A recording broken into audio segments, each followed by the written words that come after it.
Hello everyone, this is a very quick middle of the week update just for fun. Just something quickly positive about my autistic twin daughters, age 5 turning 6 in October. Just random, because I just felt like it.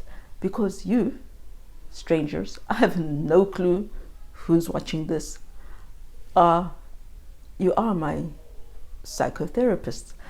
I was reminded of that because my children's OT, occupational therapist, said that, so my daughter went, she was so excited before she went. It was the first time they were going to meet this new therapist.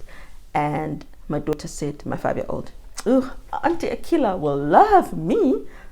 And she did. She said she's never met a cuter child than her.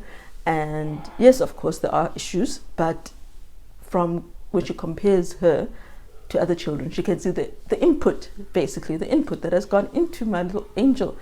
And I told her that this meant a lot. Because when you're fighting this alone, you have no one to talk to. No one tells you that, wow, I can see the change in this, or it was a pleasure seeing you guys. There's none of that. There's no family. So I appreciated this OT for pointing out that she's a lovely girl.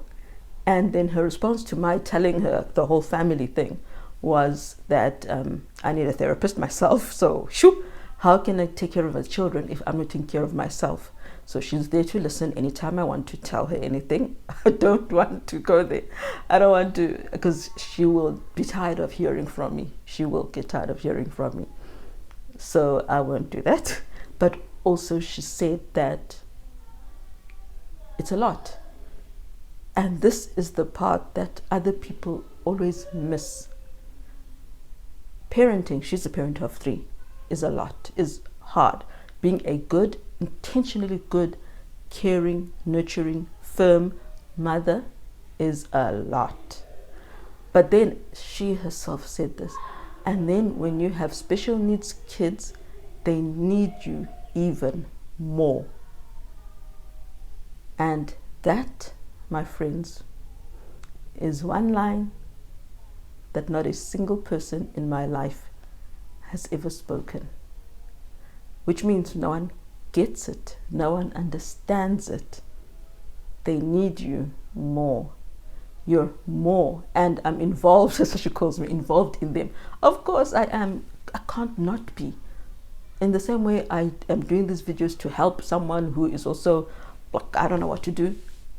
I have to help the children as well. I need to be a blessing to them. I need to be a blessing to my children. So I will find the best therapy to do that, or the best way to do this.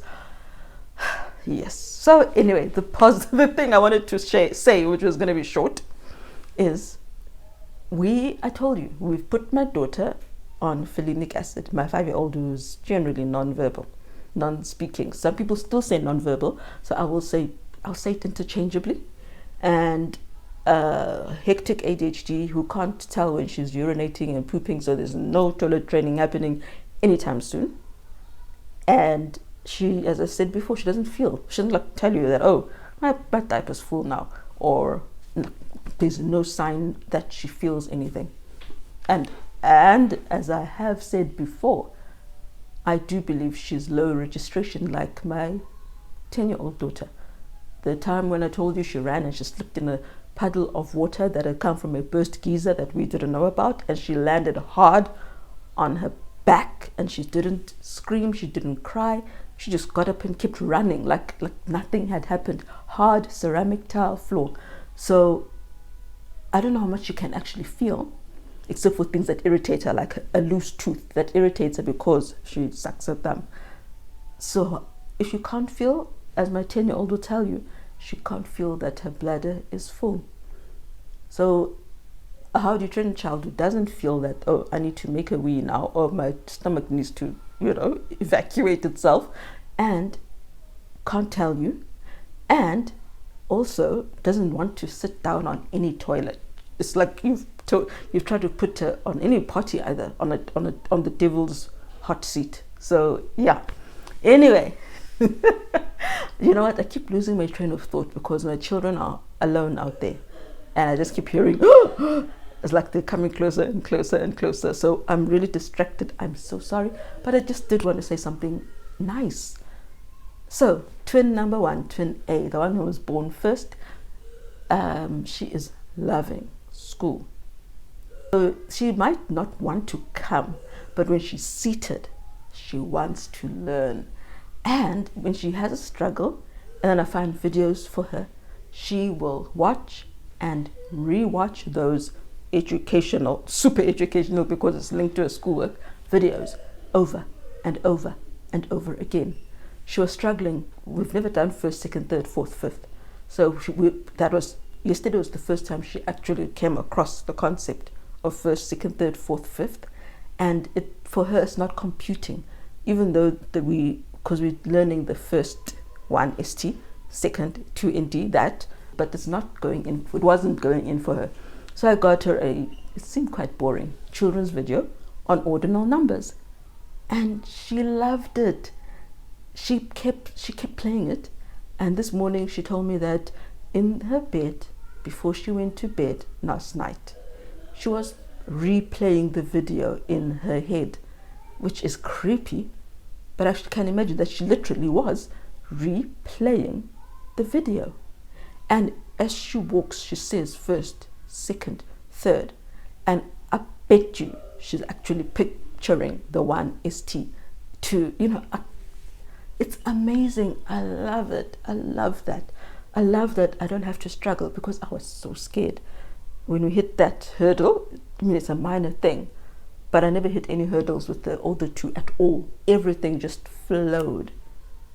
And especially in age 5, remember, they were reading at age 3 and 4. So I get scared, because after that, I got my 2 children who are severely learning disordered. So in a little, I don't understand this, becomes terrifying to me. So I will be honest, I had visions of, oh no, she can't do maths either. Oh no, what am I going to do? What career is she going to have? What curriculum will she use? Because she is more advanced intellectually than the other 2. So I can't make her world smaller. Anyway, so she did, and we came and we continued first, second, third. She loved doing her numbers. She just loves school. And when I look at the picture, I'll be able to remember what things like patterns. She will tell you 10, 11, 10, 11. Oh, look, it's a pattern. Things like, not all 5-year-olds do that. And none of my none of my children, when they were 5 years old, said, it's a pattern, 10, 11, 10, 11. I wrote number 8 before. Or she will say 8. It's like I'm writing an S and then I go up. She talks through her schoolwork, but in a lovely way. 10 is 1 and 0. Yes. 11 is 1 and 1. That is very true, my angel. And then she'll say, she'll count. She's meant to count up to 20 every day. And then she'll say, oh no, she was meant to color in. Yes, she does count to 20, but that's not where the 7 came in. She was meant to color in 10 leaves. So she colors in 1, 2, 3, 4, 5, 6, 7. 7, the Sabbath day. 8, 9, like it's nothing to her. Whereas for you as a Christian mother, it's everything. So that's my positive with her. And I'm sure I'll think of one more thing when I look back at the picture of videos. But she's just, I love it. She's so jolly and happy, and when she's happy. And I loved this morning, she put her dad in his place. She woke up earlier than everybody else, and then all the other siblings, and she was making a bit of noise. So her dad said to her, okay, shh, be quiet. The others are still sleeping, okay? Just try and be quiet. And then he tried to think of what he could tell her that she can do, because it was still dark. I mean, it's autumn now, so the sun is setting and rising later. Sitting early, rising later. So he said, you can pray. And she's like, I've already prayed 2 times. So that was that. She's not going to pray a 3rd time. I've already prayed. So I'm loving that. My other girl, I told you all that she's on folinic acid. which from what people have said really works at week 9. So maybe it's the methyl B12, which I'm combining with L-theanine every third day, plus all the other supplements, the typical ones, the zinc, the iron, the magnesium, the omegas, the calcium, all of those things, B6, yeah. She didn't like books. I might have even mentioned that. She didn't like books. She didn't like to look through books. She didn't want books. She was not interested in books. She didn't care. But then I went on a whole cleaning up of a certain section frenzy on Sunday, and I managed to save some books that weren't moldy and damp because of certain children who'd left them where the rain comes in the garage. And I thought, why not? Why not? It's been a year. Let me just put this on her bed. And my angel just took it. And even at bedtime, she clutched her book before she went to bed and she said, book. I don't know when the last time was when she said the word book. She said book. Book. But in a way, it's a funny pronunciation, I can't give it to, but it was book. She's got a distinctive way of talking, which I've not been able to capture. But after this video that you're watching, she was looking at a numbers chart and suddenly said 100, 100. So I started recording before.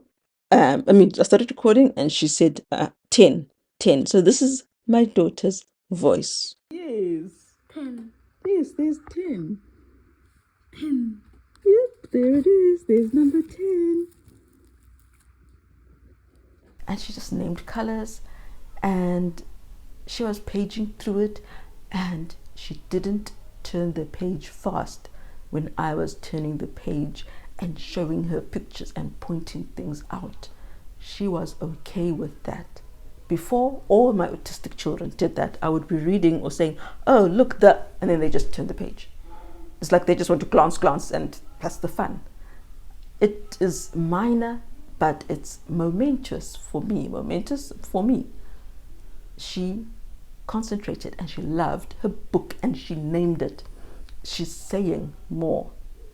And then she opened up the fridge earlier on today and she started arranging the ice lollies. She passed them to me to break, and she started, I don't know why, but she took them from where they usually are and she dumped them all, not dump, but put them all in the bottom shelf. So I'm with her there and I'm talking to her. I told you I'll never stop talking to her. So you too, do not stop talking to your children, even if they never ever in their lives talk back or answer back or say anything. It's going in. They might yet understand. So I was saying to her, oh, look at these. Oh, wow. And she said, purple, when she was holding the purple one. And she still does that. She whispers, but she whispers the right word. So she said purple. And I said, yes, look at all of them, orange, yellow. And then she said, colors, colors. Oh, I was so happy.